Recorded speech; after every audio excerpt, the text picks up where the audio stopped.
अस्सलाम वालेकुम। Mathematics class 9 unit real and complex number Sindh text book board exercise है 1.1। Question number 1, identify the following numbers has rational and irrational numbers and also write each one in separate column. तो ये जो values हमें मिले हैं इनको हमने identify करना है कि रैशनल नंबर और इर्रेशनल नंबर कौन से हैं। तो अब क्वेश्चन हल करना तो 1 मिनट की बात है, लेकिन इससे पहले हम कॉन्सेप्ट को समझेंगे। रैशनल नंबर्स और इर्रेशनल नंबर्स को अगर समझेंगे तो हमें मैथ में भी मज़ा आएगा और क्वेश्चन हल करने में भी मज़ा आएगा। तो पहले थोड़ा सा रैशनल नंबर्स और इर्रेशनल नंबर्स को समझेंगे। रैशनल नंबर्स जिस तरह मैंने इस कॉलम में लिखे हैं, ऑल इंटीजर्स, जिस तरह पिछले क्लास में आपने जितने भी नंबर्स पढ़े हैं कैटेगरीज में, आप whole numbers, natural numbers, even numbers, prime numbers, तो जितने भी नंबर्स हैं ज़ीरो या पॉजिटिव या नेगेटिव नंबर्स, ये सब इंटीजर्स में आते हैं। तो ये रैशनल नंबर्स कहलाते हैं। All fractions p upon q and q is not equal to zero. तो जो भी फ्रैक्शन फॉर्म में हम लिखते हैं वो सारे रैशनल नंबर्स होते हैं, बस जो q डिनोमिनेटर में ज़ीरो ना हो। दो इंटीजर्स नंबर हों, उनका फ्रैक्शन होगा तो वो रैशनल नंबर्स में होंगे, डिनोमिनेटर में ज़ीरो ना हो, ये शर्त है। आगे, all terminating decimal fraction and non terminating recurring decimal fraction, उसके टाइप्स मैंने यहाँ लिखे हैं। देखिए ये और ये दोनों टर्मिनेटिंग है, पॉइंट के बाद इनके नंबर महदूद हैं। तो ये जो पॉइंट के बाद 2 या 4-5 डिजिट तक महदूद है, जो टर्मिनेट होता है वो टर्मिनेटिंग डेसिमल फ्रैक्शन कहलाते हैं, वो भी रैशनल नंबर हैं।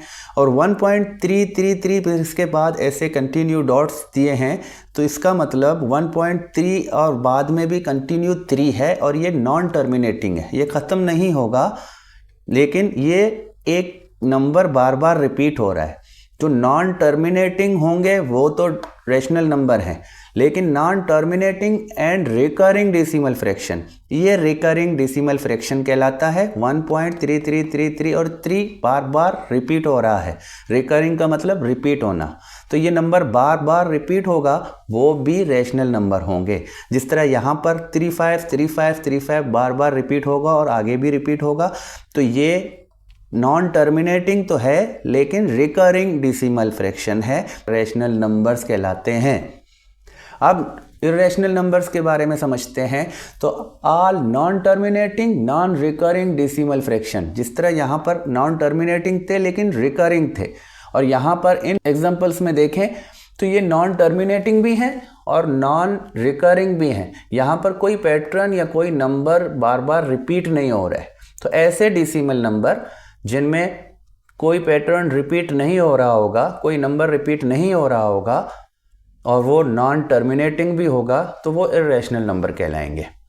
इसके बाद ये 2 स्टेटमेंट मैंने यहाँ लिखे हैं, ये बहुत लाजम है इस क्वेश्चन के हवाले से। Irrational numbers can not be written in the form of fraction. तो ये जो फ्रैक्शन फॉर्म है, ये कहते हैं कि इर्रेशनल नंबर्स को कभी भी आप इस फॉर्म में नहीं लिख सकते। तो इस क्वेश्चन के हवाले से ये अहम स्टेटमेंट है, आगे जाके मैं आपको समझा देता हूँ। Square root of a number which is not a perfect square it call an irrational number. तो ये एक और स्टेटमेंट है इर्रेशनल नंबर के लिए कि अगर स्क्वायर रूट के अंदर, जिस तरह यहाँ पर मैंने लिखे हैं, स्क्वायर रूट के अंदर कोई परफेक्ट स्क्वायर नंबर नहीं होता। परफेक्ट स्क्वायर नंबर के बारे में आपको आना चाहिए। 1, 4, 9, 16, 25 ये परफेक्ट स्क्वायर नंबर हैं जिसके स्क्वायर रूट मौजूद हैं।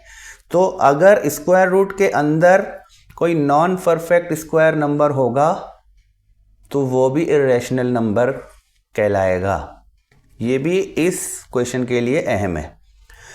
पाई को मैंने पहले ही यहाँ पर क्वेश्चन में मौजूद है, तो यहाँ पर पाई की मैंने कीमत लिखी है, ये एक फिक्स वैल्यू है 3.141592565। इसी तरह ये कंटिन्यू है और ये नॉन टर्मिनेटिंग है और नॉन रिकरिंग है। तो ये पिछले एक्सरसाइजों में, पिछले क्लासों में हम पढ़ के आ रहे हैं कि पाई एक इर्रेशनल नंबर है।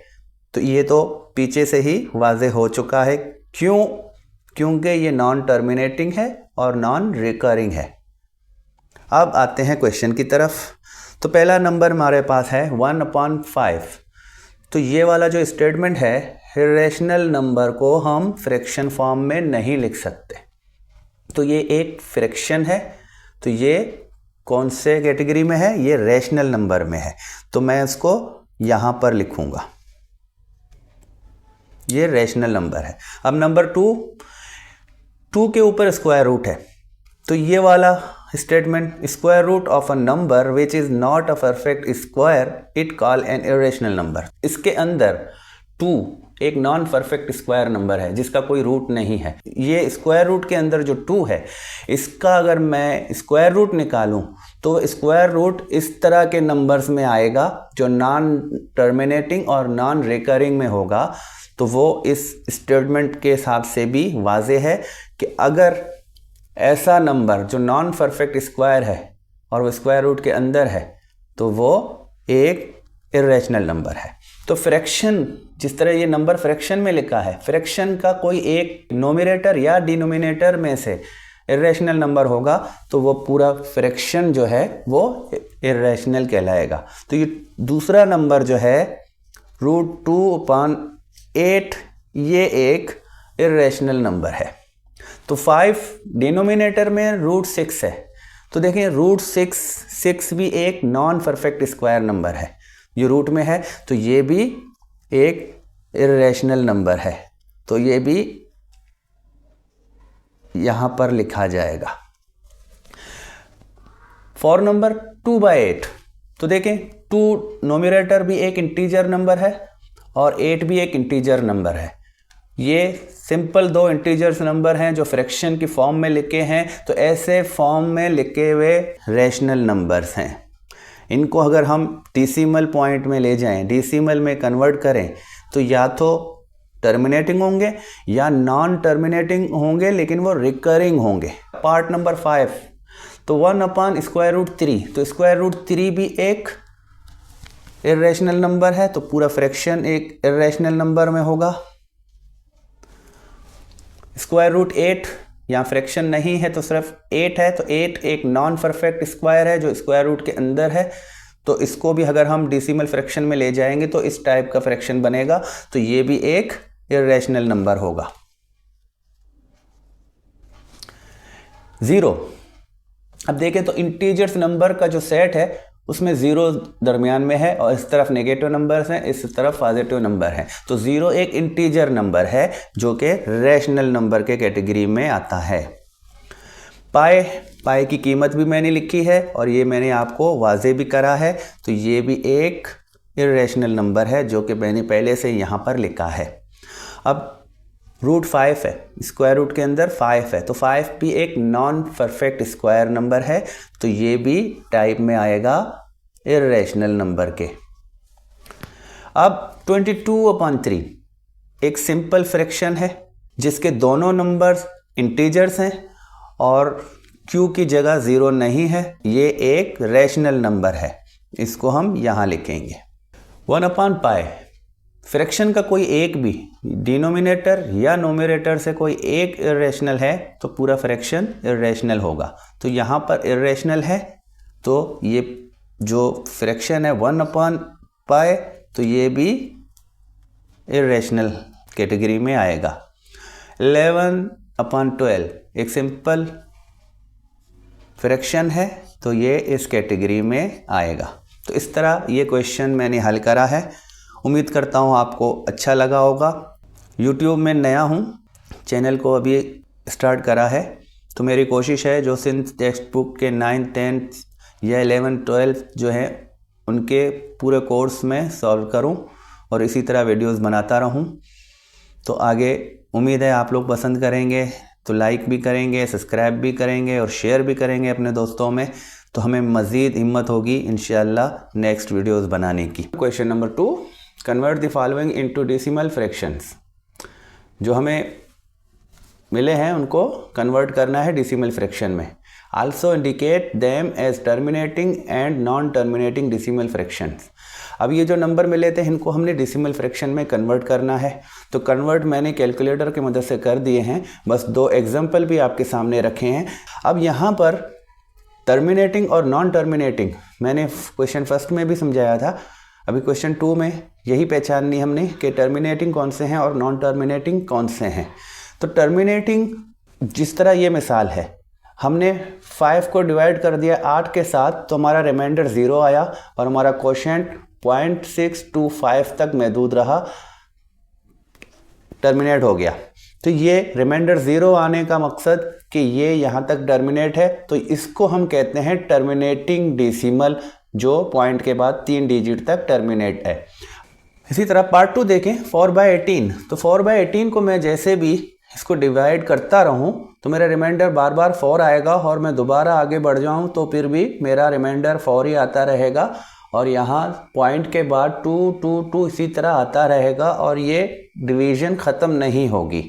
तो ऐसे नंबरों का जिसका डेसिमल के बाद बार बार नंबर आता रहे और ये रिमाइंडर 0 तक ना पहुँचे, तो ये नॉन टर्मिनेटिंग डेसिमल फ्रैक्शन होते हैं, और ये वाले टर्मिनेटिंग डेसिमल फ्रैक्शन होते हैं। तो मेरे ख्याल में इतना ही काफ़ी है। अब क्वेश्चन की तरफ आते हैं। तो यहाँ पर मैंने इनके कैलकुलेटर से भी करे हैं, तो यहाँ देखें ये महदूद है, तो ये टर्मिनेटिंग है, ये नॉन टर्मिनेटिंग, ये नॉन टर्मिनेटिंग, ये टर्मिनेटिंग, ये टर्मिनेटिंग और ये नॉन टर्मिनेटिंग। तो मैं यहाँ पर इनके सामने लिखता हूँ। पहला है टर्मिनेटिंग, दूसरा नॉन टर्मिनेटिंग, मैं शॉर्ट में लिखूंगा आप। इसी तरह तीसरा ये भी नॉन टर्मिनेटिंग है। अब 4 नंबर ये टर्मिनेटिंग है।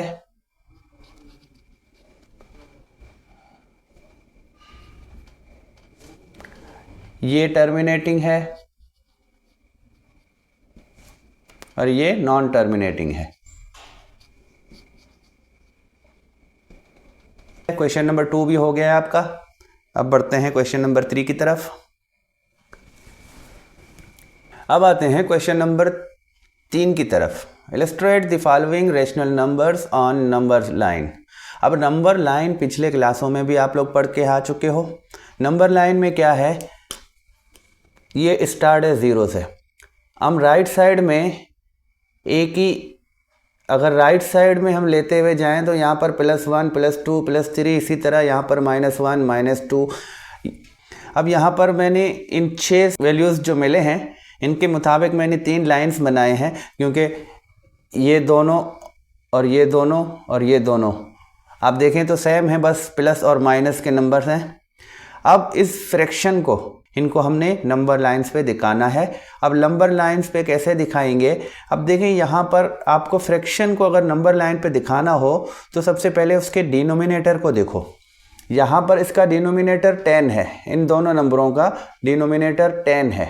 तो मैंने पहली वाली लाइन जो बनाई है वो इन दोनों के लिए बनाई है, और यहाँ पर डिनोमिनेटर को देखते हुए मैंने ये लाइन बनाई है। कभी भी आपको फ्रैक्शन में नंबर्स मिलेंगे और वो नंबर लाइन पे उतारने हैं या नंबर लाइन पे लिखने हैं, तो उनको आप क्या करें, आप डिनोमिनेटर को देखें। यहाँ पर डिनोमिनेटर 10 है, तो मैंने 0 से लेकर 1 तक, लेफ्ट में या राइट में, 0 से लेकर 1 तक मैंने 10 बराबर हिस्से दिए हैं। मैंने इस लाइन को 0 से 1 तक के लाइन को 10 बराबर हिस्सों में बांटा है। 10 बराबर हिस्सों में क्यों बांटा, क्योंकि यहाँ पर फ्रैक्शन भी हमें यही बताती है कि डिनोमिनेटर होल नंबर है और ये जो 8 है ये इसका पार्ट है। तो 10 में से 8, अगर फ्रैक्शन को मैं आसान ज़बान में बात करूं तो 10 में से 8, ये 10 में से 8, तो मैं क्या कर रहा हूं, 0 से +1 के लाइन को 10 बराबर हिस्सों में मैं बांट रहा हूं, और मैं इस 10 में से 8 इससे इसको दूंगा। तो मैं 0 से गिनूंगा 1 2 3 4 5 6 7 8। तो ये जो है यहाँ पर 8/10 है। इसी तरह 9/10 और 10/10। तो 10/10 को अगर मैं डिवाइड कर दूं तो वही 1 आएगा। ये इस तरह आप फ्रैक्शन को नंबर लाइन पे ज़ाहिर कर सकते हैं। अगर ये माइनस है तो ये लेफ्ट साइड में इसी तरह 8वें डॉट पर आप इसको लिख सकते हो। तो ये हमारा 8वां डॉट है, तो हम -8/10 को यहाँ लिख सकते हैं। इसी तरह कोई भी नंबर आपको मिले, अगर उसका डिनोमिनेटर 10 है तो उसको आप इस लाइन में आराम से लिख सकते हो। जिस तरह अगर मैं कहूँ 3/10, तो 3/10 तो 10 में से तीसरा, तो 3/10 तो ये जो 10 इससे हैं 0 से -1, तो ये 1 2 3, ये माइनस का 3/10 बनेगा। इसी तरह अगर प्लस का 3/10 मैं लूँ तो वो प्लस का 3/10 ये होगा, 10 में से तीसरा। दूसरी लाइन में देखते हैं नंबर 3 और नंबर 4। तो यहाँ पर 1 वोल 1/4 लिखा है और माइनस में भी 1 वोल 1/4 लिखा है। तो यहाँ पर एक वोल नंबर है, तो आप 1 वोल को अगर आप इस मिक्स फ्रैक्शन को अगर ऐसे लिखें तो भी गलत नहीं होगा। ये जो एक 1 है ये एक मुकम्मल है, इसको मैंने अलग कर दिया और मैंने फ्रैक्शन पार्ट को अलग कर दिया। तो जो ये पहले वाले थे ये प्रॉपर फ्रैक्शन थे, और प्रॉपर फ्रैक्शन जो है 0 और 1 के दरमियान में होते हैं। तो ये दोनों हल हो गए। अब ये जो है ये इम्प्रॉपर फ्रैक्शन है या मिक्स फ्रैक्शन है। तो ये जो 1 मिला है ये 1 से बड़ा है, 1 को हटाकर 1/4। तो जो 1 है वो हमारा 0 से लेकर 1, तो ये 1 जो लिखा है वो तो यहाँ पर आ गया। अब हम 1 के बाद वाली लाइन में देखेंगे तो 1 और 2 के दरमियान, तो ये जो नंबर है ये जो कीमत है ये 1 और 2 के दरमियान में आता है। जिस तरह ये नंबर थे ये 0 और 1 के दरमियान में आते हैं, और ये जो नंबर है ये 1 से 2 के दरमियान में आता है।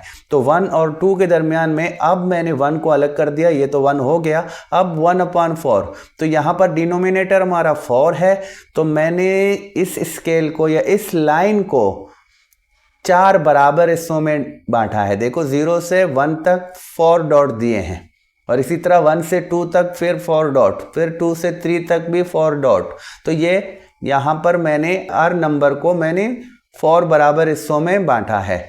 तो 1/4, ये 1 यहाँ तक आ गया। अब 4 में से 1 यहाँ पर 1 से बड़ा है, तो 1 से बड़ा अब ये फ्रैक्शन पार्ट है 1/4। तो 1/4 मतलब कि 4 में से 1, तो ये वाला 1/4 जो है ये वाली डॉट ये हमारा 1/4 होता है। इसी तरह माइनस में जाएं तो माइनस में भी यही होगा, जो 1 है वो 1 तो यहाँ पर आ गया माइनस के, फिर 1/4। तो 1 के बाद हम देखेंगे तो 4 में से पहला वाला, तो ये, तो 1/4 माइनस में ये नंबर लाइन पे इस जगह पर आएगी। तो तीसरे लाइन में आते हैं। अब तीसरा 2/3 है या 2/3 है, उसी तरह माइनस का 2/3 है। तो पहले हम प्लस की बात करते हैं। तो यहाँ पर अगर डिनोमिनेटर 3 है तो इसके लाइन में मैंने 3 बराबर हिस्सों में, 0 से 1 को भी 3 बराबर हिस्सों में, इसी तरह 1 से 2 को 3 बराबर और 2 से 3 को भी 3 बराबर। यहाँ पर भी इसी तरह करा है मैंने। 2/3 तो देखो एक प्रॉपर फ्रैक्शन है, तो प्रॉपर फ्रैक्शन 0 और 1 के दरमियान में होता है। तो यहाँ पर 0 और 1 के दरमियान में हम 3 में से 2 डॉट, तो 3 में से 2 हिस्से, तो 0 से और 1 के दरमियान में 3 में से 2 हिस्से। तो यहाँ पर ये हमारा नंबर लाइन आएगा। तो नंबर लाइन में 2/3 यहाँ पर आएगा इस नंबर लाइन के। तो इसी तरह माइनस का 2/3 है, तो माइनस में भी हम पहले 0 से -1 के अंदर ही 2/3, तो 3 में से 2 हिस्से, तो ये इस जगह पर आएगी माइनस में, ये वाली पोजीशन है। तो उम्मीद है आप समझ आ गई होगी। जब भी आपको फ्रैक्शन को नंबर लाइन में उतारना हो तो आप उसके बराबर हिस्से कहाँ से देखेंगे? डिनोमिनेटर से देखेंगे। यहाँ पर 10 डिनोमिनेटर था, तो मैंने इस लाइन को 10 बराबर हिस्सों में, 0 से 1 को 10 बराबर, फिर 1 से 2 को 10 बराबर, इसी तरह आपने बनाना है नंबर लाइन। यहाँ पर इन दोनों का 4 डिनोमिनेटर था, तो मैंने इस लाइन को देखें तो 4 हर नंबर को 4 बराबर हिस्सों में बांटा है। 0 से 1 को भी 4 बराबर हिस्सों में, -1 से -2 को भी 4 बराबर हिस्सों में, इसी तरह इस तरफ भी यही करा है। और यहाँ 3 डिनोमिनेटर था तो 3 बराबर हिस्सों में मैंने सबको बांटा है। तो यहाँ पर इस तरह अगर आप नंबर लाइन बनाएंगे तो आप किसी भी फ्रैक्शन को उस नंबर लाइन पे दिखा सकेंगे। तो नेक्स्ट क्वेश्चन की तरफ बढ़ते हैं। तो अब आते हैं क्वेश्चन नंबर 4 की तरफ। Can you make a list of all real numbers between 1 and 2। तो 1 एंड 2 होल नंबर या नेचुरल नंबर की बात करें तो 1 के बाद 2 ही आएगा, लेकिन जब रियल नंबर की बात हो रही है तो रियल नंबर इतने सारे नंबर होंगे डेसिमल फ्रैक्शन में कि जिनका लिस्ट बनाना मुमकिन नहीं है। तो अब उसके लिए ये आंसर काफ़ी है कि there are infinite numbers of real numbers between 1 and 2, so we can not make a list of all real numbers between 1 and 2। Question number 5 है, give reason why pi is an irrational number. तो पिछले question में हम पढ़ के आए हैं कि पाई को एक इरेशनल नंबर कहते हैं।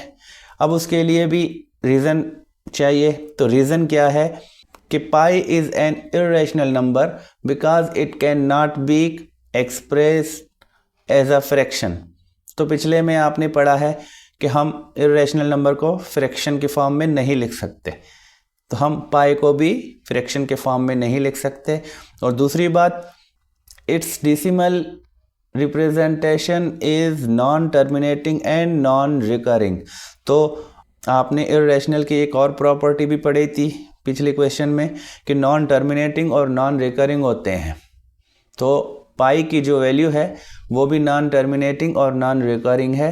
तो यही वजह है कि हम इसको इरेशनल नंबर कहते हैं। तो मज़ीद क्वेश्चन नंबर 6 है, उसकी तरफ चलते हैं। तो अब इस एक्सरसाइज 1.1 लास्ट क्वेश्चन है, question number 6, tick the correct statement. अब यहाँ से 6 स्टेटमेंट मिले हैं जो हमने सही हैं तो सही करने हैं, गलत हैं तो गलत करने हैं। अब सबसे पहले है 5/7। तो हमें पूछ रहा है कि 5/7 is an example of irrational number. अब 5/7 तो इरेशनल नंबर के लिए हमने क्या पढ़ा है कि इरेशनल नंबर को जो है हम फ्रैक्शन फॉर्म में नहीं लिख सकते। तो अगर 5/7 को हम कैलकुलेटर की मदद से भी अगर उसको डिवाइड करें तो जैसे मैंने यहाँ लिखा है, तो आप देखें कि ये पैटर्न बार बार रिपीट हो रहा है। तो जो 6 डिजिट हैं वो 6 डिजिट के बाद फिर वही पैटर्न रिपीट होगा, हर 6 डिजिट के बाद यही पैटर्न बार बार रिपीट हो रहा है। तो ये एक रैशनल नंबर है। तो 2 चीज़ें, सबसे पहले तो हम इरेशनल नंबर को इस फॉर्म में या फ्रैक्शन फॉर्म में नहीं लिख सकते। तो जब भी हमें एक फ्रैक्शन फॉर्म में 2 इंटीजर्स नंबर, उसका नोमिनेटर भी इंटीजर्स है और डिनोमिनेटर भी इंटीजर्स है, तो वो एक रैशनल नंबर है, जिस तरह हमने क्वेश्चन नंबर 1 में सीखा था। अब दूसरी बात, पाई इज़ एन इरेशनल नंबर। तो पाई के लिए भी हमने पिछले क्वेश्चंस में पढ़े हैं कि पाई एक इरेशनल नंबर है। तो ये बिल्कुल सही स्टेटमेंट है।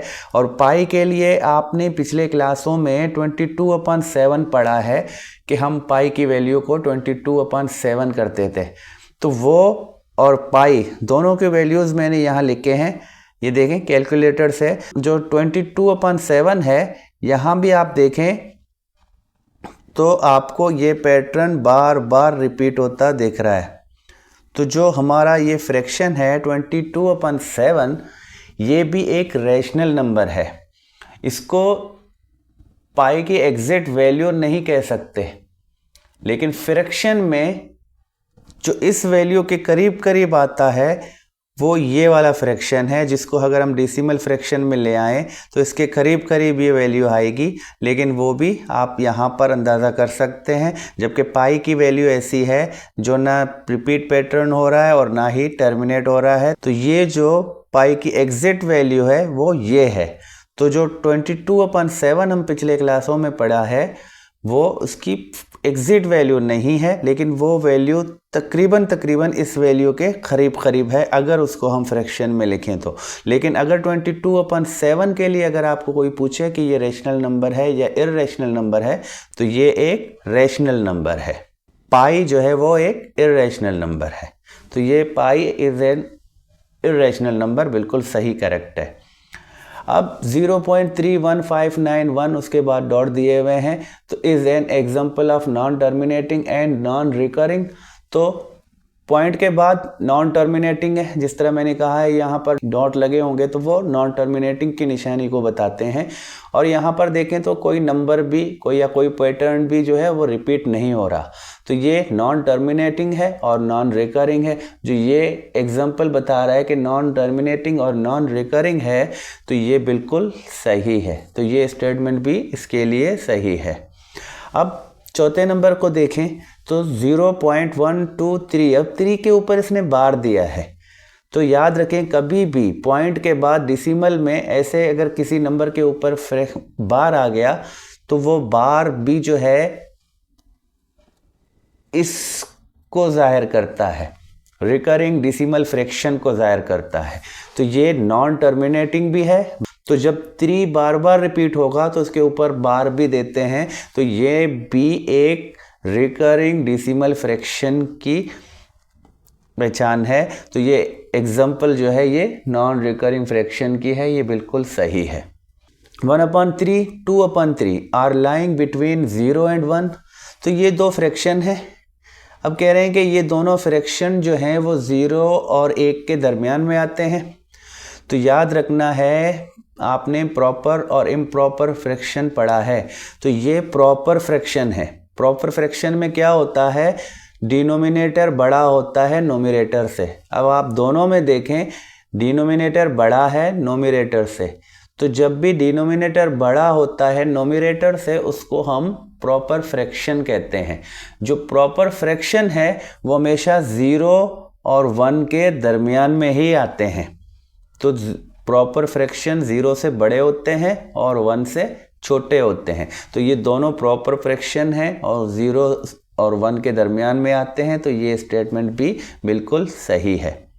अब 1/√3, तो √3 एक इरेशनल नंबर है, पिछले क्वेश्चंस में पढ़ के आ रहे हैं हम, तो ये एग्जांपल ऑफ रेशनल नंबर बोल रहा है, तो ये बिल्कुल गलत बोल रहा है, तो ये स्टेटमेंट गलत होगा।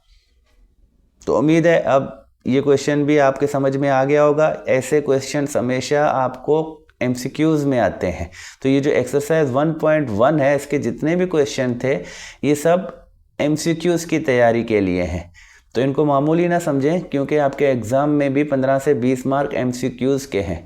तो ऐसी चीज़ों को सीखें, और मैथ सीखना है तो सारी चीज़ें सीखनी है। तो ये चीज़ें, ये ऐसे स्टेटमेंट हैं, ये आपको MCQs में मिल सकते हैं। तो अब नेक्स्ट एक्सरसाइज तक खुदा हाफिज़।